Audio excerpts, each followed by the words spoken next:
जय माँ इंद्राक्षी जय अम्बे। इंद्राक्षी धाम में दर्शकों आप सभी का हम हार्दिक स्वागत करते हैं। आज के दिन जिन जातकों का जन्म दिवस है, मैरिज एनिवर्सरी है, उन सभी को हमारी तरफ से बहुत बहुत शुभकामनाएं। एकादशी को लेकर के बहुत लोग कंफ्यूज हैं कि हम एकादशी का व्रत आज 17 जून को रखें या हम 18 जून को रखें। हालांकि इस पर हम विशेषांक बना चुके हैं, लेकिन हमारे दर्शक प्रतिदिन जो कार्यक्रम देखते हैं आज उनको इस दुविधा से हम बाहर निकाल रहे हैं कि किस दिन हम एकादशी का व्रत रखें, आज रखें कल रखें। ठीक है, अभी 1-2 मिनट में आपको सारा पता लग जाएगा। पहले आज का हम पंचांग देखें। 17 जून सन 2024 दिन सोमवार, संवत 2081, ज्येष्ठ मास, शुक्ल पक्ष, तिथि एकादशी और वो भी निर्जला, नक्षत्र चित्रा, राहु काल 7:30 से 9, दिशा सूल पूर्व दिशा। अब देखिए, हालांकि आज भी एकादशी है और बहुत लोग आज भी निर्जला एकादशी का व्रत रखे हैं, लेकिन यदि हम शास्त्र सम्मत चलें और गहराई से चलें तो एकादशी का व्रत, निर्जला एकादशी का व्रत आप यदि 18 में रखें तो ज़्यादा अच्छा है। उसका कारण है इस बार एकादशी की वृद्धि हो रही है, और जब एकादशी की वृद्धि होती है तो उस वृद्धि एकादशी में चाहे स्मार्त हो या वैष्णव हो, दोनों के लिए ये कहा गया है कि आप एकादशी का व्रत द्वादशी युक्त एकादशी में रखें तो ज़्यादा अच्छा रहता है। और नारद जी ने भी कहा है, सुने, संपूर्ण एकादशी यत्र प्रभावे पुनरेव सा सवैर रेवोत्तरा कार्या परतो द्वादशी यदि। तो कहने का भाव, नारद जी के हिसाब से भी यदि हम देखें, बड़े बड़े ऋषि मुनियों के हिसाब से देखें और बहुत सारे गणित को हम लगाएं तो एकादशी का जो प्रभाव रहेगा, क्योंकि निर्जला एकादशी है, मामूली एकादशी नहीं है, तो आप लोग 18 तारीख में कल एकादशी का, निर्जला एकादशी का व्रत रखें। और द्वादशी युक्ता, जब एकादशी की वृद्धि हो और द्वादशी युक्ता एकादशी में हम व्रत रखें तो अति उत्तम होता है। लेकिन आज भी जिन्होंने एकादशी का व्रत रखा है तो वो किसी संदेह में ना पड़े, परेशान ना हो। लेकिन जिन्होंने नहीं रखा है तो उस स्थिति में आप लोग कल ही रखें। मैंने आपको सारी चीजें उसमें भी बताई थी, इसमें भी मैंने बता दी हैं। 18 तारीख को कल एकादशी सुबह 6:15 तक रहेगी, सूर्य उदय तिथि हो गई। उसके साथ साथ द्वादशी युक्ता हो जाएगी, द्वादशी लग जाएगी। तो जो बात प्रमाणिक रूप में आई है कि द्वादशी युक्ता एकादशी में चाहे वैष्णव हो, स्मार्त हो, वो व्रत रखे तो ज़्यादा अच्छा रहता है। और कल यानी कि वही स्थिति बन रही है 18 जून को। 19 जून में आप अपने द्वादशी में इसका पारायण कर लें और सुबह 7-7:15 बजे के आसपास तक अपना सारा कार्य कर लें तो आपके लिए ज़्यादा अच्छा रहेगा। दूसरी बात, निर्जला एकादशी में निर्जल रहना, बिना जल के रहना। जल कितना, जितना आचमन कर सकें, घट में नीचे ना जाए, तो कम से कम उतने ही जल का प्रयोग इस समय में होता है। जिन्होंने ना रखा हो, कल बहुत अच्छे से श्रीमन नारायण का ध्यान करते हुए आप अपने एकादशी का व्रत रखें। और कल की बातें आज ही हम थोड़ी सी बता देते हैं। जिन्होंने विशेषांक ना देखा हो, जो बीमार हों, बुजुर्ग हों, मुसाफिर में हों, रास्ते में हों, बच्चे हों, कई बार छोटे बच्चे भी हमने देखे एकादशी का व्रत रखते हुए, तो छोटे बालपन के हिसाब से, बीमारी के हिसाब से, रोगी के हिसाब से, मुसाफिर के हिसाब से, यात्री के हिसाब से और ओल्ड एज अधिक के हिसाब से आपसे जितना अच्छे से व्रत रखा जा सके, जितनी सुविधाओं के साथ, उतना आप कर लें, आपके लिए छूट होती है।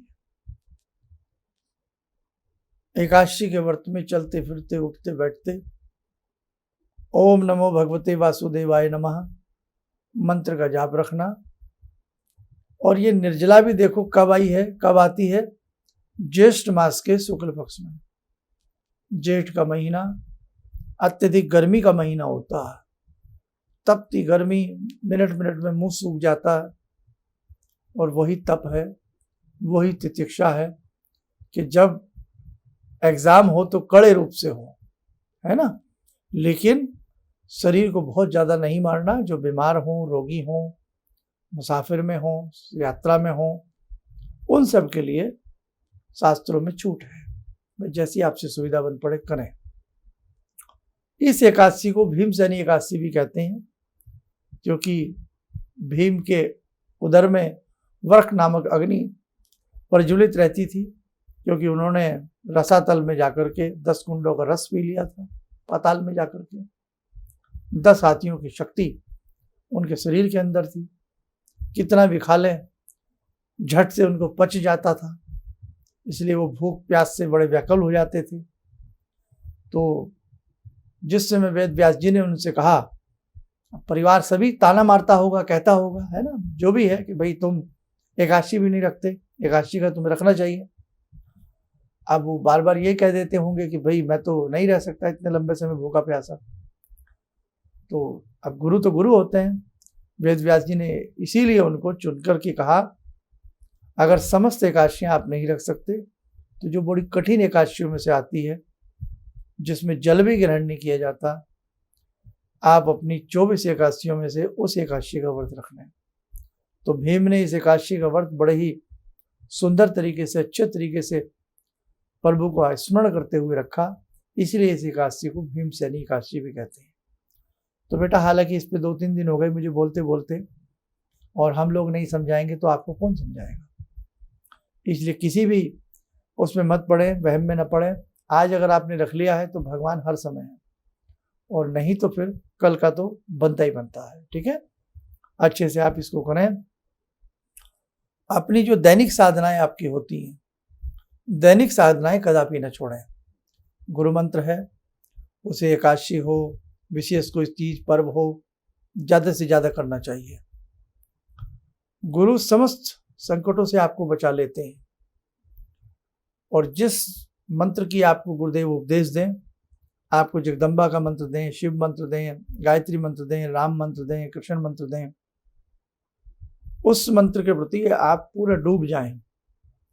पूरा प्रेम भाव, श्रद्धा भाव उस मंत्र के प्रति, उस देव के प्रति आपके अंदर होना चाहिए। ध्यान रखना, आगामी समय बड़ा दुरूह है बेटे, आगामी समय बड़ा कठिन है। हालांकि परम पूज्य गुरुदेव ने कहा है 21वीं सदी उज्जवल भविष्य, वो तो हो के रहेगा, लेकिन अभी शुरुआत है, 2024 है, अभी लंबा पड़ाव है। ध्यान रखें, ऋषियों के, गुरुओं के वचन मिथ्या नहीं जा सकते, लेकिन हम कब उस समय को देख पाएंगे, ये भी बात है। इसलिए ध्यान रखना, आने वाला समय बड़ा दुरूह है, कठिन है।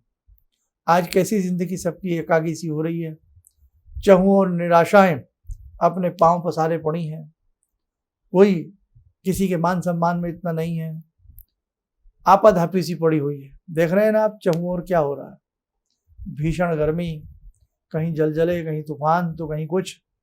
आगामी समय में भी ऐसी कुछ ग्रहों की चाल है कि कुछ ना कुछ थोड़ा सा हलचल गर्म रहेगी। बचेगा कौन, सुरक्षित कौन? जो भगवान की शरण में है, ईमानदारी से जीवन जी रहा है। आज पशुओं के ऊपर कैसे कैसे अपराध हो रहे हैं, आप देख रहे हैं। कहीं वो वीडियो देखी नहीं जाती जिस प्रकार की वीडियो आती है। तो बेटे, मांसाहार से बचें, बिल्कुल मांसाहार से बचें। लेदर का प्रयोग बिल्कुल ना करें। अब आप लेदर के पर्स रखें, लेदर की की रखें, लेदर का जूता पहने, लेदर के पर्स रखें, और फिर आप ऐसी बात करें कि साहब जीवों पर दया हो, तो कैसे हो सकती है। आप जब इन चीज़ों का प्रयोग नहीं करेंगे, जैसे जैसे मार्केट से इन चीज़ों का प्रयोग कम होता जाएगा, वैसे वैसे बेटे पशुओं के ऊपर अपराध कम होगा। तो आप ध्यान रखें, भगवान के सच्चे बच्चे हो तो जैसे प्राण हम में हैं, जैसे जीव हम में हैं, दूसरे के अंदर भी है।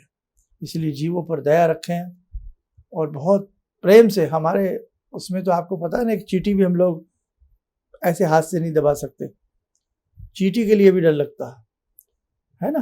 तो इसलिए आगे की ज़िंदगी सुहावनी गुजारनी है तो अपने साथ साथ स्वयं भी जियो और दूसरों को भी जीने का अधिकार रखो, जीवन सुंदर रहेगा।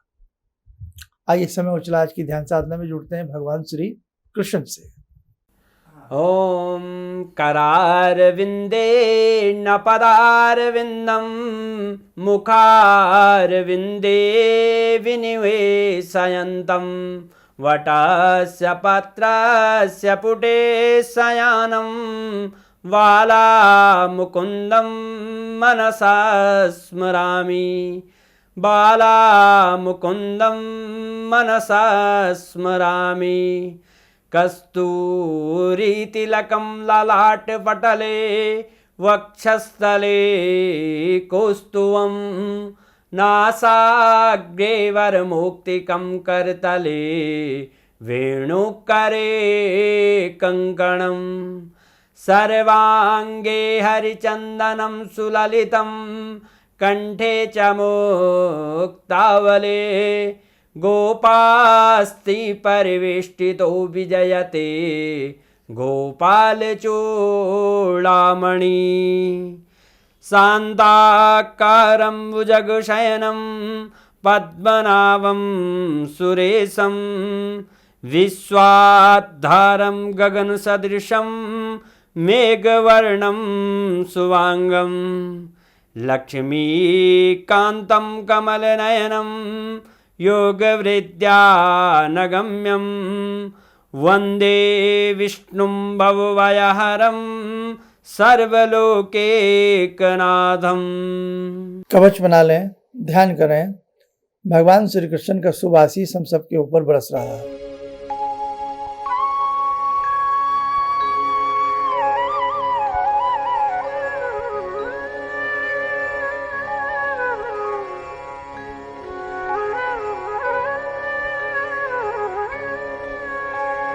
ओम बोलते हुए नेत्र खोलें, सामान्य हो जाए। देखो साधकों, बहुत अच्छा समय है अभी हमारे पास। समय हाथ से निकल जाएगा, फिर हम कुछ नहीं कर पाएंगे। काल करे सो आज कर, आज करे सो अब, पल में परले होएगी, फिर करेगा कब। कई बार हम ये सोचते सोचते जीवन गुजार देते हैं, अभी तो बाद में कर लेंगे, बच्चे हैं, अभी तो जवान हैं, अभी तो नौकरी कर रहे हैं, व्यापार कर रहे हैं, अभी तो हम घर संभाल रहे हैं, बच्चे पाल रहे हैं। लेकिन पता नहीं लगता कि कब हम 30 साल से 40 के, 40 से 50 के, और 50 से 60 के, और 60 के बाद तो फिर हाथ पैर कांपने लगते हैं। पता नहीं लगता कब समय बीत जाए, और शायद वो जिंदगी में कभी वो दिन ना आए कि जिसमें हम अच्छे से कुछ कर पाएं। इसलिए रावण ने सही कहा है, काल करे सो आज कर, आज करे सो अब। बुढ़ापे में तो हम अपना शरीर ही संभाल लें, हम शरीर को ही अच्छे से रख लें तो बहुत बड़ी बात है। इसलिए बेटा, जितना तुम्हें समय मिले आप चूक न मत, करते रहना, भगवान की शरण में रहना, गुरुओं की शरण में रहना, अच्छे से अपने जब तक को आप लोग करते रहना। ठीक है, चलिए आप सब सुखी रहें, समृद्धशाली बने, वैभवशाली बने। हमारी जगदम्बा से यही कामना है। जय जय अम्बे। अब मेरा बेटा है जो चार्टर्ड अकाउंटेंट है अभी, तो वो क्या था, मेरी कोई बात नहीं मानता था। सालों तक मेरा उसका झगड़ा चलता रहा, और मेरे जो जानकार लोग थे उनसे मैं कहता था भाई मैं इससे हार जाता हूँ, क्योंकि मैं इसे कहता हूँ सुबह जल्दी उठा कर, ये कभी उठता नहीं है। क्या हुआ कि मैं आपसे मिला आकर, कुछ आपने उसके लिए भी उपाय बताए, जो सारे उपाय मैं ही कर रहा हूँ। और आपको सुनकर बड़ी हैरानी होगी इस बात की कि जिस बच्चे को मैं कभी पूजा के लिए कहता था कि हनुमान चालीसा करो, तुम ये करो, वो कुछ नहीं करता था। आज मैं बड़ा हैरान हूँ कि सोमवार के दिन वो उठता है, खुद ही जो है वो मेरे घर में बेल का पेड़ भी लगा है, बेल के पत्ते तोड़ता है और उनके 11 सेट बनाता है। कहाँ से उसने लिया मुझे पता नहीं। और भगवान शंकर पर जाकर जल चढ़ाता है, उन पर राम राम लिखता है। और ये सब जो मैं ये समझ पाया हूँ कि जो मैं 2 महीने से आपका ये जो कर रहा हूँ मंत्र का जो है, तो मेरे ख्याल में इससे बड़ी उपलब्धि तो और कोई हो नहीं सकती। किसी भी समस्या के समाधान के लिए मिले प्रसिद्ध हस्तरेखा एवं वास्तु विशेषज्ञ प्रोफेसर धर्मेंद्र शर्मा जी से। नोट: शिविर में भाग लेने हेतु एवं व्यक्तिगत रूप से मिलने के लिए कॉल करने का समय सुबह 10 बजे से शाम 6 बजे तक।